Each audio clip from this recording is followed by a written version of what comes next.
Halo anak-anak, sekarang Ibu akan menampilkan materi tentang pelanggaran hak dan pengingkaran kewajiban warga negara. Yuk disimak dulu ya.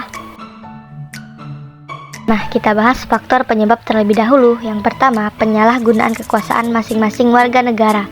Penyalahgunaan kekuasaan oleh pihak yang memiliki otoritas atau kekuatan, baik itu di tingkat pemerintahan, institusi, atau masyarakat umum, dapat mengakibatkan pelanggaran hak dan penyelewengan kewajiban warga negara, tindakan korupsi, nepotisme, atau penyalahgunaan kekuasaan lainnya. Nah, ini merugikan masyarakat dan merusak prinsip demokrasi. Yang kedua, aparat penegak hukum yang tidak tegas. Ketika aparat penegak hukum tidak bertindak tegas terhadap pelanggaran HAM, hal ini dapat mendorong timbulnya pelanggaran HAM lainnya. Penyelesaian kasus pelanggaran HAM yang tidak tuntas dan tidak adil akan membuat pelaku merasa tidak jerah karena mereka tidak menerima sanksi yang tegas atas perbuatannya. Selanjutnya, masyarakat yang intoleran, yang dimana ketidakmampuan menerima perbedaan dapat melanggar hak dan pengingkaran kewajiban warga negara. Sikap tidak toleran ini bisa menyebabkan diskriminasi, intoleransi, atau kekerasan. Yang keempat, penyalahgunaan teknologi. Kemajuan teknologi dapat disalahgunakan untuk menyebarkan informasi palsu, termasuk manipulasi opini publik dan penyebaran konten provokatif. Dari faktor-faktor tadi, ada dampak negatifnya loh anak-anak. Yang pertama, kerugian material. Pelanggaran hak seringkali berujung pada kerugian material yang signifikan bagi individu dan komunitas. Beberapa aspek dari kerugian ini meliputi kehilangan aset, contohnya seperti penggusuran atau perampasan tanah.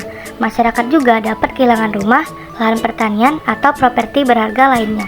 Yang kedua, trauma psikologis. Pelanggaran hak dapat menyebabkan trauma mendalam seperti depresi, gangguan kecemasan, dan PTSD yang sulit disembuhkan.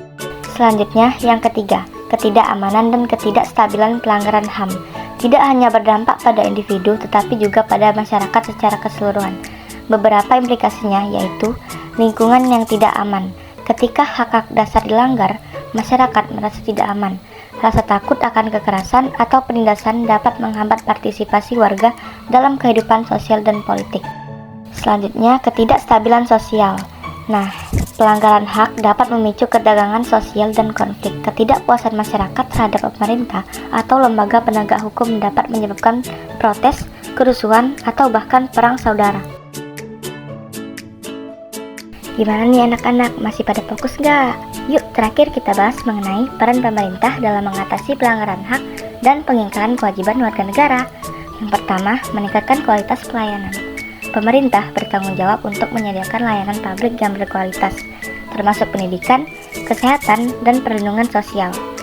Yang kedua, penegakan supremasi hukum dan demokrasi. Pemerintah harus menegakkan supremasi hukum, yang berarti semua tindakan pemerintah harus berdasarkan hukum yang berlaku. Ini meliputi perlindungan hak asasi manusia dan memastikan bahwa semua warga negara diperlakukan sama di hadapan hukum. Penegakan hukum yang adil mendukung stabilitas sosial dan kepercayaan masyarakat terhadap institusi pemerintahan. Yang ketiga, meningkatkan pengawasan. Nah, pengawasan yang efektif terhadap tindakan pemerintah dan lembaga penegak hukum sangat penting untuk mencegah penyalahgunaan kekuasaan.